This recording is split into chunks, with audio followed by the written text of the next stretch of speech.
Olá, meus cumprimentos a todos, aqui estou eu para mais um vídeo e hoje eu vou tratar de um tema que me parece bastante atual e eu vou me basear num texto que foi escrito em 1960 pelo Valdo Vieira, está nesse livro aqui, Conduta Espírita.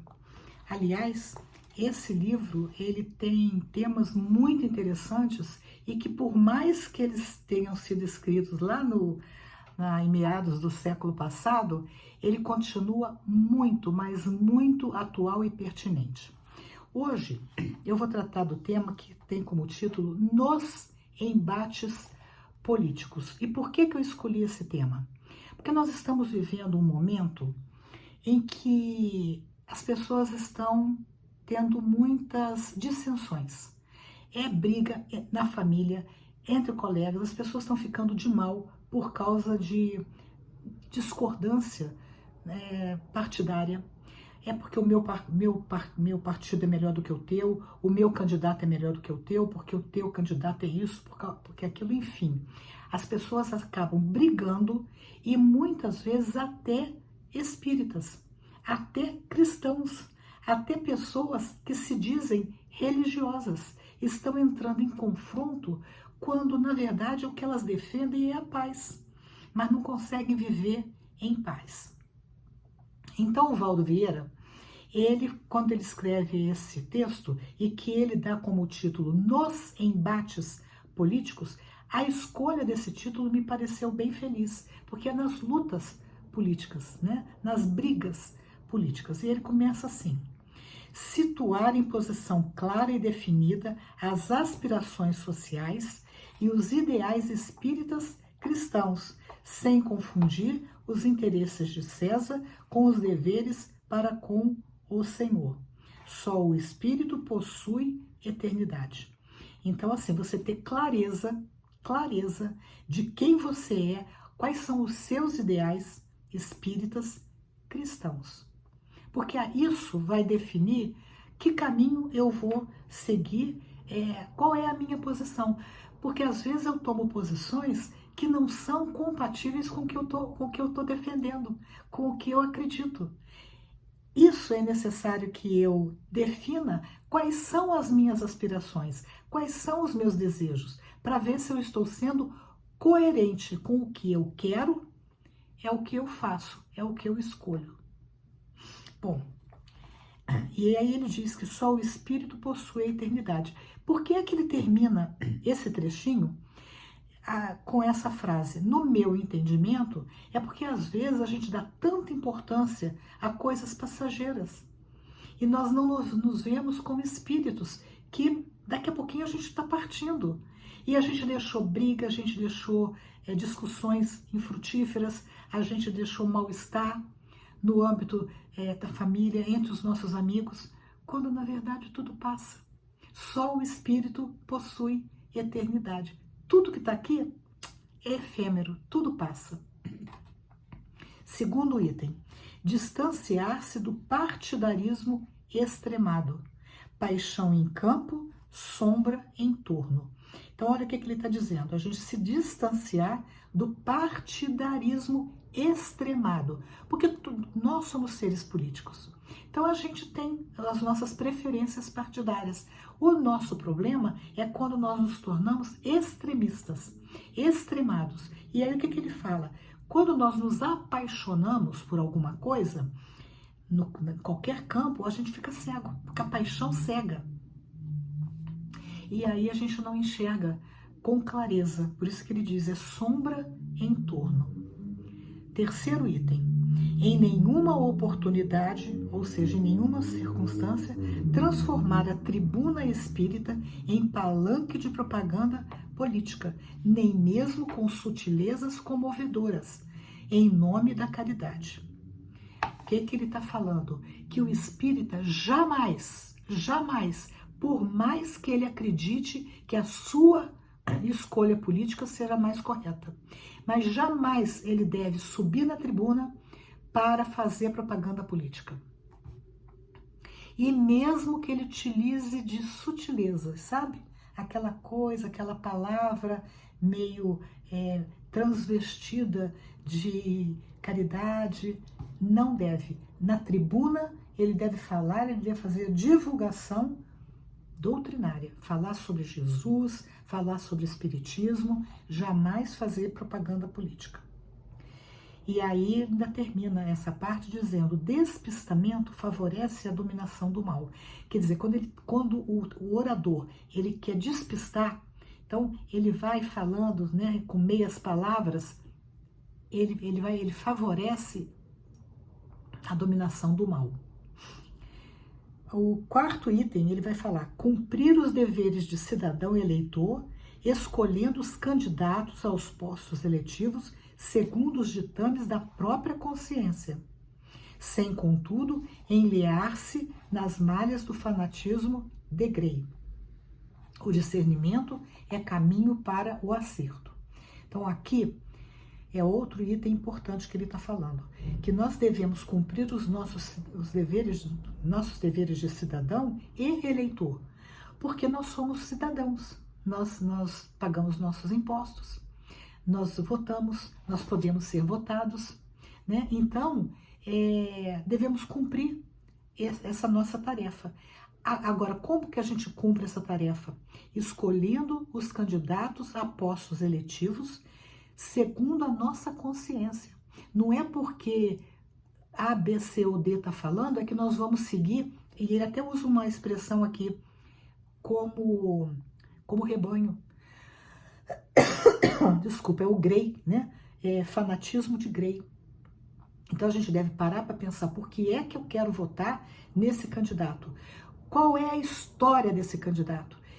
Como que esse candidato se conduziu até aqui, né? O passado dele é um passado limpo, ele vai me representar e ele vai representar a população em geral, ou ele vai subir para depois ele agir em benefício próprio?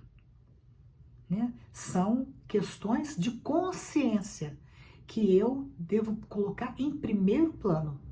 Não visar o meu interesse particular, mas visar a minha consciência, porque afinal de contas, quando eu voto em alguém, esse alguém vai me representar e vai também fazer uma política que vai transformar a sociedade para o bem ou para o mal, para as gerações futuras. E o discernimento, como ele termina aqui, discernimento é caminho para o acerto. Quer dizer, se eu consigo escolher bem, muito provavelmente eu vou acertar mais do que errar. Penúltimo item: repelir acordos políticos, quer dizer, rejeitar acordos políticos que, com o empenho da consciência individual, pretestem defender os princípios doutrinários ou aliciar prestígio social para a doutrina. Eu não devo fazer isso. Em troca de votos ou solidariedade a partidos e candidatos. Né? Então, jamais vender a minha consciência em troca de votos. Ou utilizar a doutrina para angariar votos.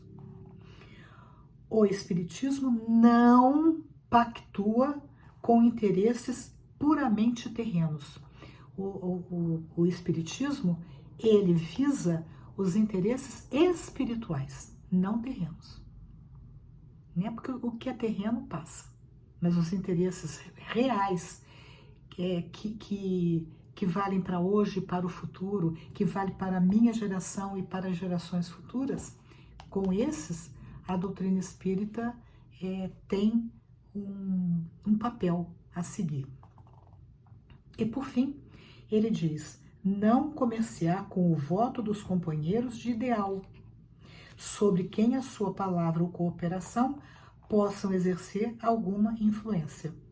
Então, assim, eu tenho um companheiro de doutrina.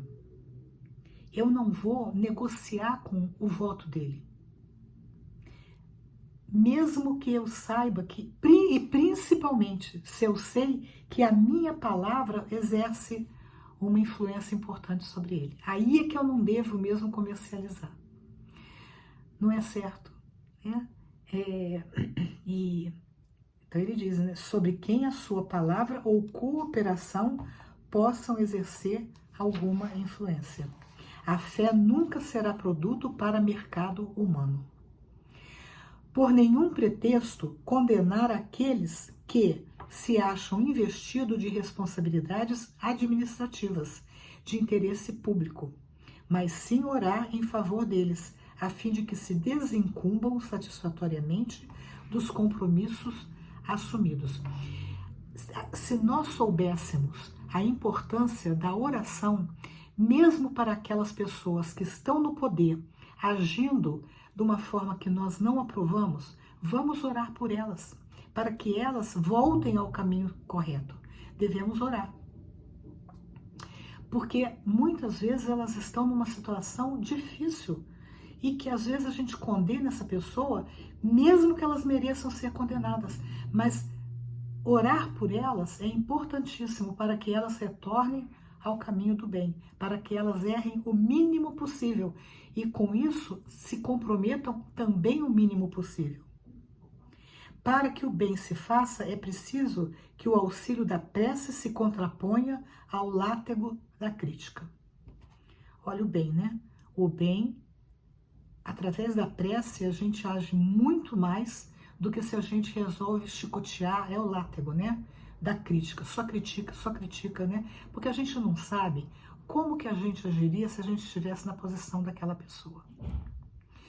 E por fim, impedir palestras e discussões de ordem política nas sedes das instituições doutrinárias, não olvidando que o serviço de evangelização é tarefa essencial.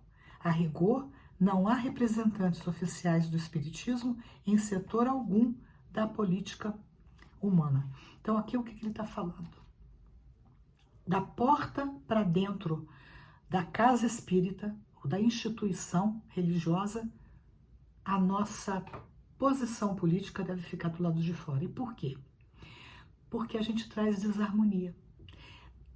Quando a gente entende como é que funciona o centro espírita, a gente sabe que a espiritualidade, ela prepara o ambiente espiritual para harmonizar. E quando a pessoa chega lá e começa de tititi, o que acontece? Aquele ambiente, ele adoece. Então, eu posso ter a minha posição política, e tenho, mas eu vou tratar disso do lado de fora do centro espírita, não dentro do centro espírita.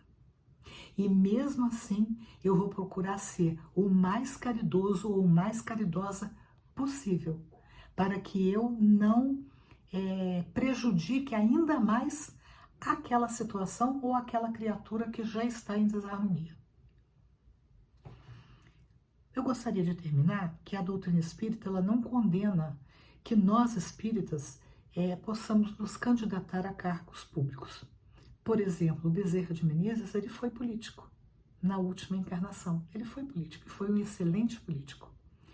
Mas foi um político honesto, correto, que não se entregou à corrupção, que fez todo o bem que ele pôde, não enriqueceu por causa da política. Pelo contrário, viveu e morreu pobre. É o papel do político verdadeiro. Esse texto, minha gente, foi escrito em 1960. Daí a gente vê a sua atualidade.